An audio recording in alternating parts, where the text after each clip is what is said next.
আসসালামু আলাইকুম everyone, welcome to Jui kitchen. গরমে তো একদমই নাজেহাল অবস্থা, আর এই গরমে ঠান্ডার ডেজার্ট ছাড়া আর কিছুই যেন ভালো লাগে না। যেহেতু এখন বাজারে তরমুজ ভরপুর, তাই আজকে সাবুদানা আর তরমুজের ডেজার্ট বানিয়ে দেখাচ্ছি। তাহলে চলুন কথা না বাড়িয়ে আজকের রেসিপিটা শুরু করা যাক। ডেজার্ট বানানোর জন্য চুলায় একটা প্যান বসিয়ে তার মধ্যে নিয়ে নিচ্ছি 2 কাপ লিকুইড দুধ। দুধের টেস্টটা বাড়ানোর জন্য দিয়ে দিচ্ছি 2 টেবিল চামচ গুঁড়া দুধ, দিয়ে দিচ্ছি 2 টেবিল চামচ চিনি। চিনিটা আপনারা কে কেমন খান সেই অনুযায়ী বুঝে অ্যাড করবেন।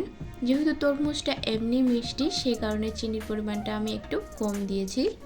আবার কেউ চাইলে এখানে চিনির পরিবর্তে কনডেন্স মিল্কও ব্যবহার করতে পারেন। এবার সব কিছুকে নেড়েচেড়ে মিশিয়ে দুধটাকে ভালোভাবে আমি জাল করে নিচ্ছি। দুধটা যখন কিছুটা ঘন হয়ে যাবে, ওই পর্যায়ে চুলা থেকে নামিয়ে ঠান্ডা করে ফ্রিজে রেখে দেবো 1 ঘন্টার জন্য। দুধটা ঠান্ডা হতে হতেই বাকি উপকরণগুলো তৈরি করে নিচ্ছি।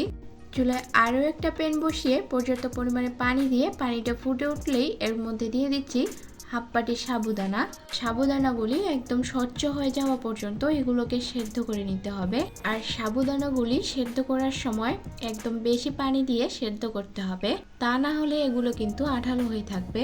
আর অবশ্যই কিছুক্ষণ পর পর নেড়ে চেড়ে দিতে হবে, তা না হলে নিচেও লেগে যেতে পারে। সাবুদানাগুলি সেদ্ধ হয়েছে কিনা একটু পর পর চামচে উঠিয়ে নিয়ে দেখতে হবে।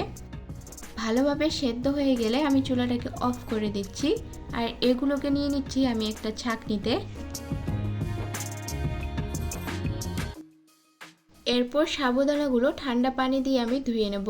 এর কারণে কিন্তু সাবুদানাগুলো একদম ঝরঝরে হয়ে যাবে। ভালোভাবে ধুয়ে নেওয়ার পর পানিটা ঝরিয়ে যাওয়ার জন্য এগুলোকে আমি সাইডে রেখে দিচ্ছি। এখন এখানে কিছু আমি বাদাম কুচি করে নেব।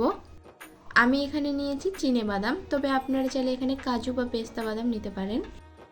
বাদামটা কুচি করানো হয়ে গেছে। এবার এই বাদামটাকে তুলে একটা বাটির মধ্যে রেখে দিচ্ছি। আজকের ডেজার্টের মেন উপকরণ হচ্ছে তরমুজ। এখানে আমি তরমুজ নিয়ে নিয়েছি, আর তরমুজটাকে আমি এখন কেটে নিব। এই তরমুজের কারণেই কিন্তু আজকের ডেজার্টটা খেতে বেশি ভালো লাগবে। তরমুজের বীজটা ফেলে এইভাবে একটু কিউব করে কেটে নেবেন। চেষ্টা করবেন তরমুজের কিউবগুলো একটু ছোট করে করার জন্য, যাতে করে প্রতিটা গ্লাসে তরমুজের কিউব পাওয়া যায়। সবগুলো তরমুজ আমি এভাবে কিউব করে কেটে নিয়েছি। যে দুধটা আমি আগে থেকে জাল করে ফ্রিজে রেখেছিলাম, সেই দুধটা কিন্তু পুরোপুরি ঠান্ডা হয়ে গেছে। এবার একটা বাটির মধ্যে ঢেলে নিচ্ছি। প্রথমেই এর মধ্যে দিয়ে দিচ্ছি সেদ্ধ করে রাখা সাবুদানা, আর দিয়ে দিচ্ছি কিউব করে কেটে রাখা তরমুজ। এবার দিয়ে দিচ্ছি 2 টেবিল চামচ রুয়াবজা। রুয়াবজা দিলে কিন্তু এর ফ্লেভারটা দারুণ আসে। রুয়াবজা দেওয়ার পর এবার সব কিছুকে ভালোভাবে নেড়েচেড়ে মিশিয়ে নিচ্ছি।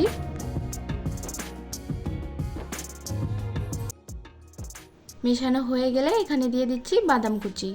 বাদাম কুচি দিয়ে আবার সব কিছুকে আরও একটুখানি মিশিয়ে নিচ্ছি। এই তো সাবুদানা আর তরমুজ দিয়ে বানানো হয়ে গেল ঝটপট দারুণ একটা ডেজার্ট। গরমে যাদের ঠান্ডা খাবার ভালো লাগে, আজকের ডেজার্টটা একবার হলো বানিয়ে দেখতে পারেন। আশা করি ভালো লাগবে। আমার আজকের রেসিপি যদি আপনার ভালো লেগে থাকে, তাহলে আমার চ্যানেলটিকে সাবস্ক্রাইব করে বেল আইকনটি অন করে দেবেন, যাতে করে পরবর্তী ভিডিওগুলি সবার আগে আপনার কাছে পৌঁছে যায়। আজকে তাহলে এই পর্যন্তই। সবাই অনেক অনেক ভালো থাকবেন, সুস্থ থাকবেন। আল্লাহ হাফেজ।